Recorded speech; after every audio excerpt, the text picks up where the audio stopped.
Please join me in welcoming Dr. Shahirose Sadrudin Premji, and her talk is The Journey to Better Mental Health During Pregnancy. Thank you, Dr. Fulcott. I grew up in Tanzania in a family that believed pregnancy was the best time in a woman's life. When women in our family were pregnant, there was this sense of excitement that we all carried about the new arrival. I would have a new cousin. I have 22 cousins just on my dad's side of the family.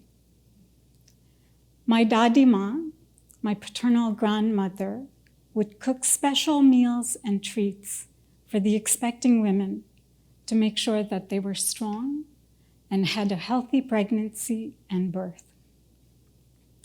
After the birth of the baby, she would help in the care, bathing and with her oiled hands smelling of coconut, squeezing the calves and thighs, and then when the baby was older, stretching the hands and the legs and doing bicycle movements. She had a daily routine to manage a household where all the sons, their wives, and children lived together. What we didn't do in our family is talk about mental health after birth, or for that matter, during pregnancy. We didn't talk about the loss of a child and the profound impact that that can have on the mental health of a woman when she is pregnant again. Much later in my life, I discovered two things that have had a lasting impression on the work that I do. The first is that my dadima, my paternal grandmother, lost her firstborn.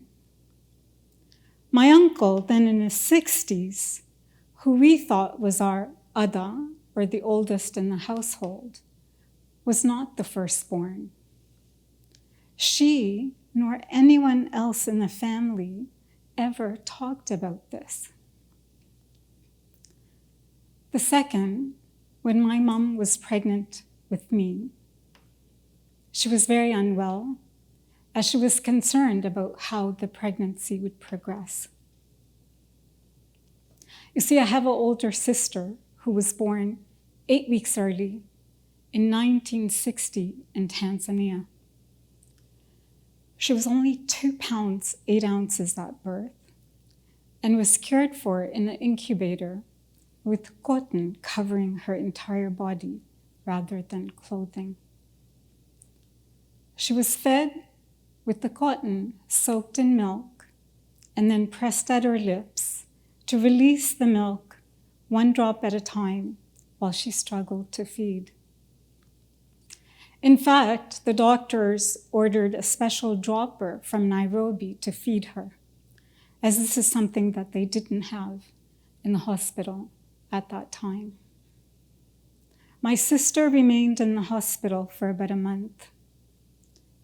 While she went on to become a healthy child, the stress that my mother endured during her first pregnancy had a deep and lasting impact.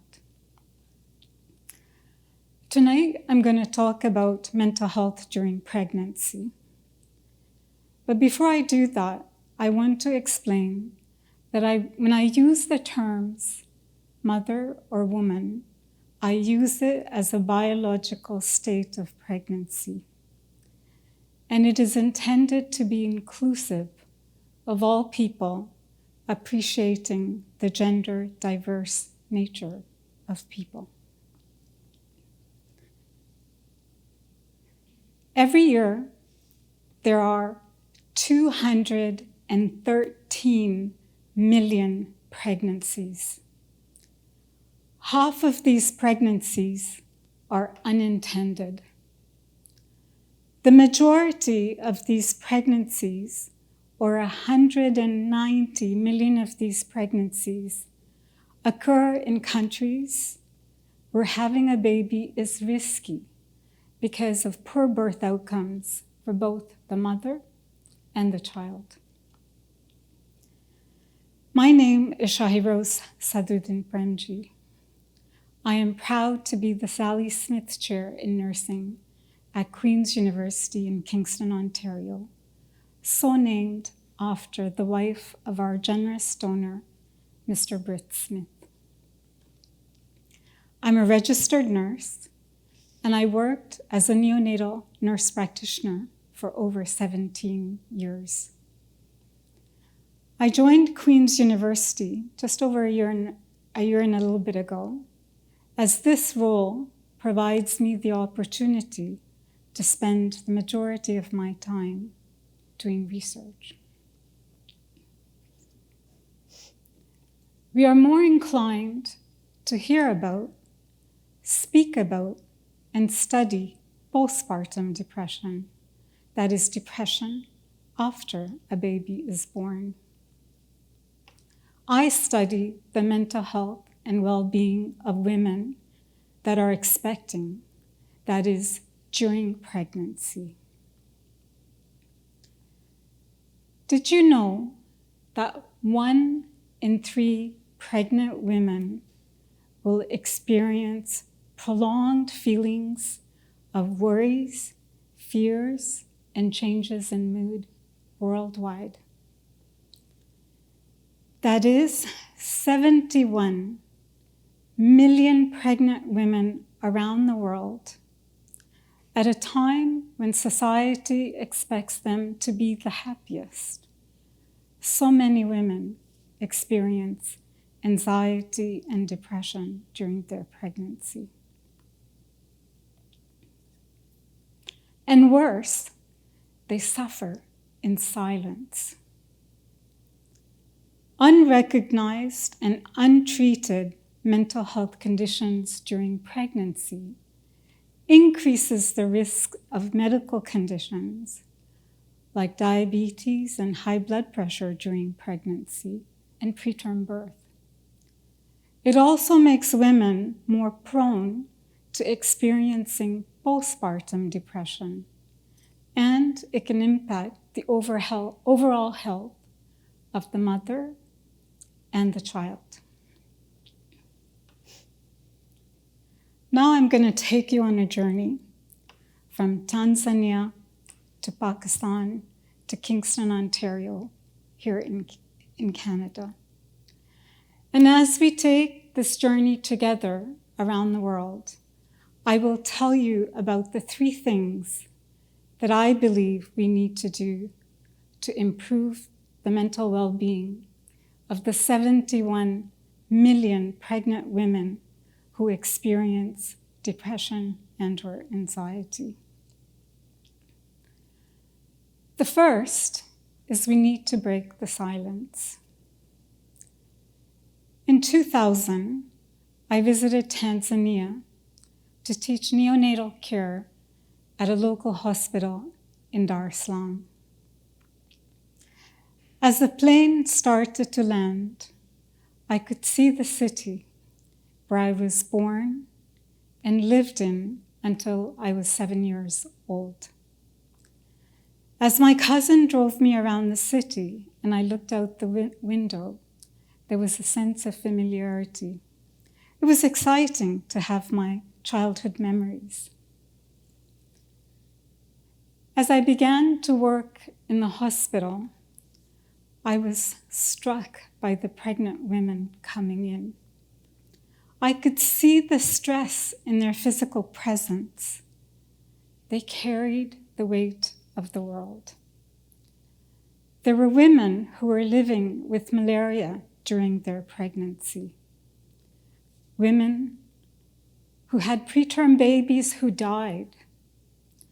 Women who were diagnosed with HIV during their pregnancies. These women were struggling with unfathomable questions like, will my baby survive this pregnancy? Will I survive this pregnancy? What if I die? Who will take care of my child? And they struggled with these questions alone as there was no such a thing as a mental health check. While they wore their struggles on their faces, we didn't speak of them. I remember going home and having a good cry as I felt overwhelmed with heartache. I knew that the struggles these women were experiencing needed to be addressed for them and for the health of their babies. When my mom was pregnant, my dadima, my grandmother, doted upon her. My mom had all of the love, the nourishing, and pampering. But the preterm birth of my older sister changed her. I was told that she was unwell. I understand now that she was like the pregnant women in the hospital in Tanzania. Pregnant, fearful, and experiencing anxiety and depression. I wondered what life would have been like for her if her family had broken the silence and talked about her mental health. I wonder what kind of supports she could have had and how that would have influenced her health. My time teaching in Tanzania and my mom's story has helped me understand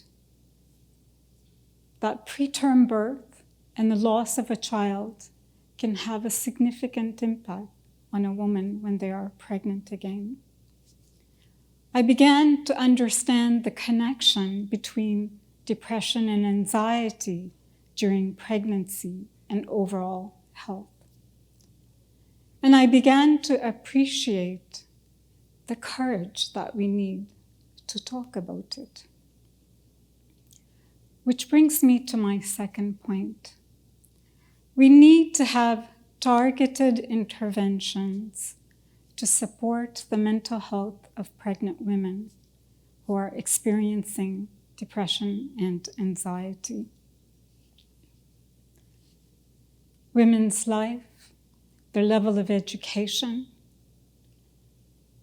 their experiences with gender inequality, civil war, climate change, natural disasters, domestic violence, can all influence their mental health during pregnancy.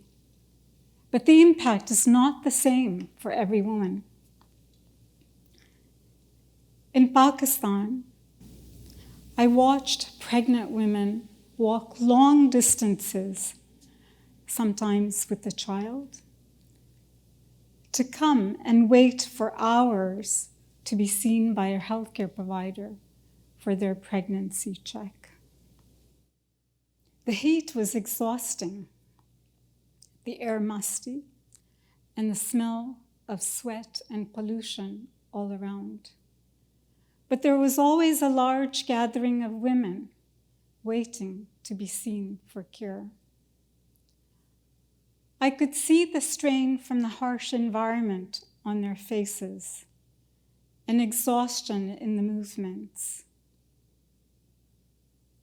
They gathered together and they talked about the challenges in their day-to-day life. Lack of electricity or rationing of electricity, lack of access to clean water, and the constant worry about being able to feed their family. I wondered how their day-to-day reality and the hassles that I call them impact their pregnancy outcome.